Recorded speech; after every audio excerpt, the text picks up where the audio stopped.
let's take a look how we can reduce the paper that is exchanged. In my years in the classroom, I had many a school bag. I would pack it full of papers. I'd take it home. Some days I drove it around a few days before I actually would open that and tackle the paper beast. I remember getting a stomachache on Sundays thinking of all the work I still had ahead of me. How can we reduce that? How can we cut back on the paper that's exchanged not only in the classroom, across our teams, in our buildings, across the district?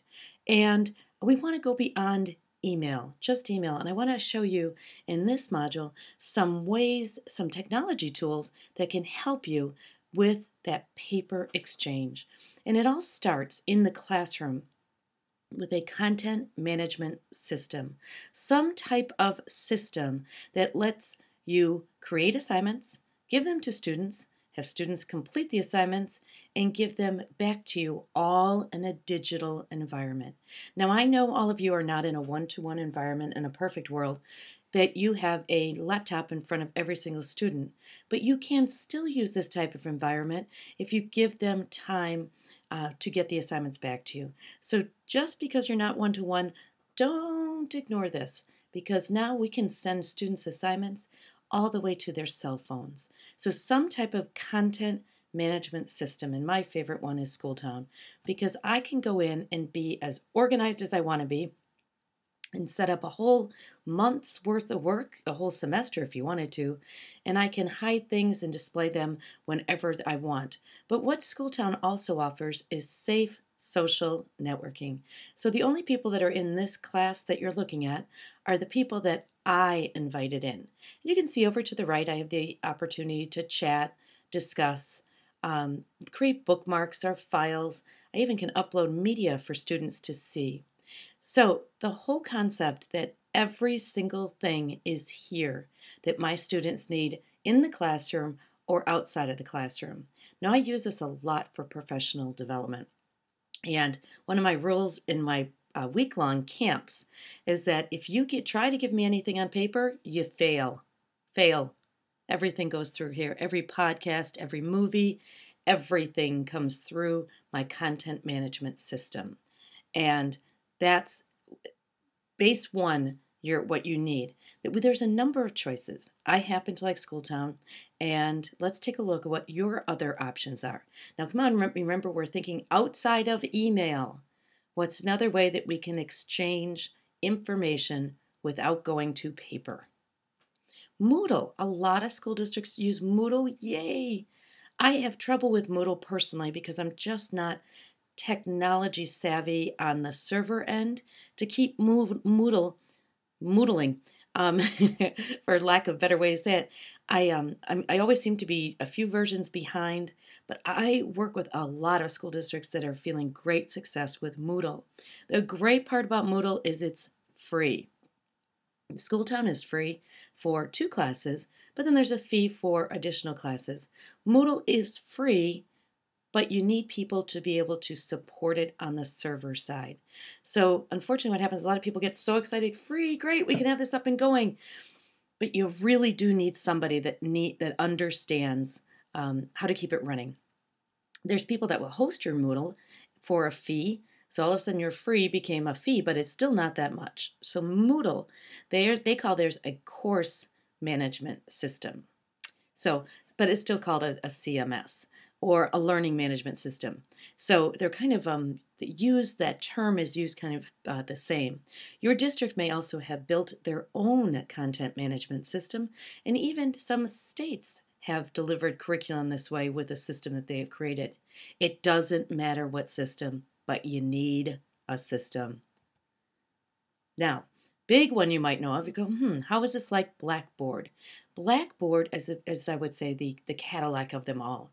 And Blackboard is used very often at the higher ed level in colleges and universities. And some high schools adopt it so they can get their students ready for college and career. And that's great, except for Blackboard really was designed for higher ed. And it has so many features, it easily can become overwhelming. Now, that's just my opinion. I like something a little scaled back. but it just depends on what you're teaching. But this would also be considered a content management system or a learning management system.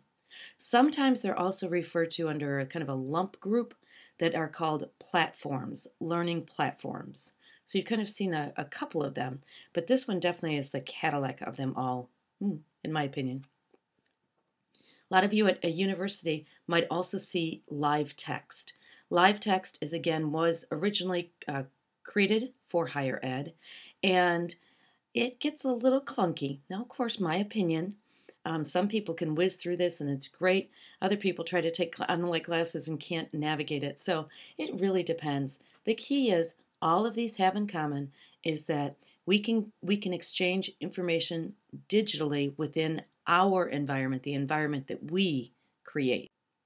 Okay, I'm stretching this a little bit to say this is a learning management system, but it can be used as that. This is actually a community that is built on the Ning platform, Ning.com. And Ning used to be completely free. Then it went to a fee structure, but for educators, it is still available for free. Just make sure when you sign up that you let them know that you are an educator.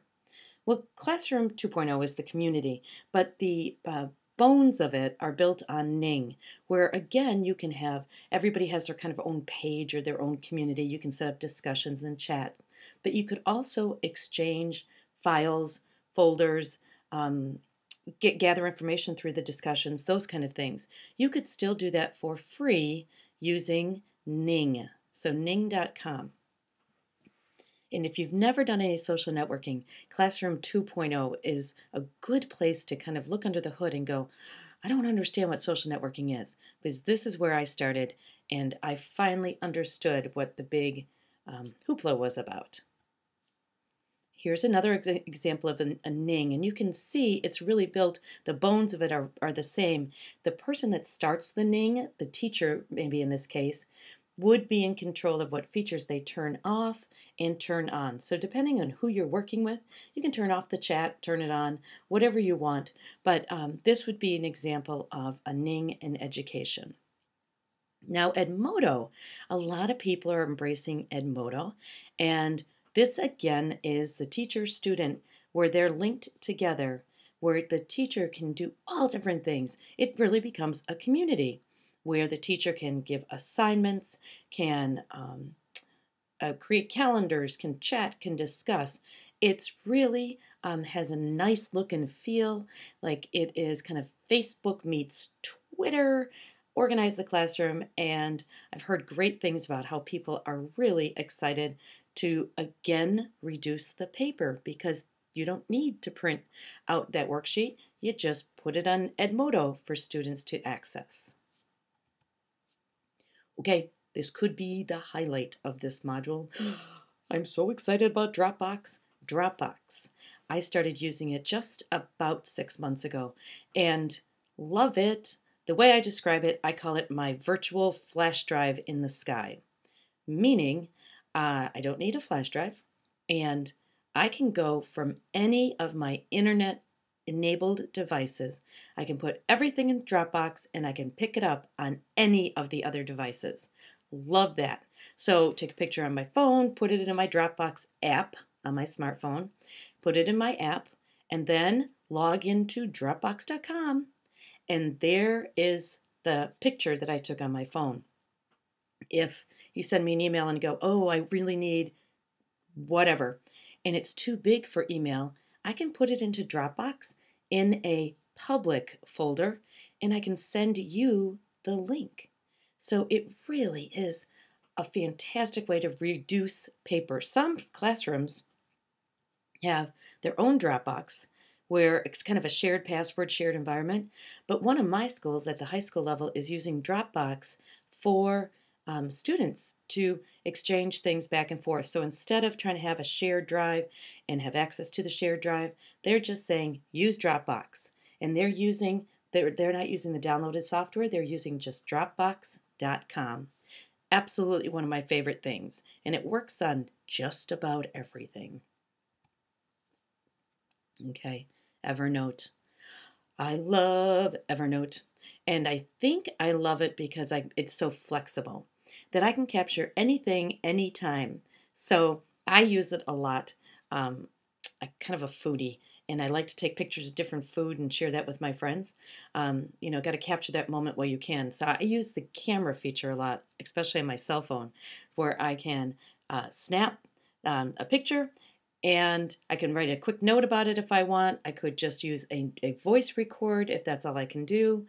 But the key is Evernote syncs. So every few minutes, however you set it up, it syncs with all of your devices. So I have Evernote on my phone, I have it on my iPad, I have it on my computer, and I can sync anywhere anywhere I want. The nice part about Evernote is I can also go in and organize things. So I need that. So a lot of times what happens if I'm traveling, I'll snap, snap, snap, snap, snap pictures. Then when I have a moment, I kind of organize things. So not as good at the moment when I do something to organize it. But what I'm seeing with Evernote is a lot of schools are using this for a note-taking device for students. And you could use it on your iPod Touch. You could use it on anything, anything that can get to the internet. So Evernote, one of my all-time favorites. Now, we just skimmed the surface of the way we can save paper. But when I say save paper, everybody automatically thinks email. We don't want that. We want to reduce the email. We want to start exchanging information in chats, discussions, exchanging documents. But you really need to think about this organization system, this management system.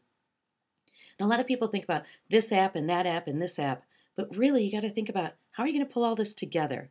And then that's when people start to look at the content management systems, the learning management systems, or very often the term you're going to hear is platform. So think about your platform first and you'll be organized, save paper, and go green. Thanks for joining me.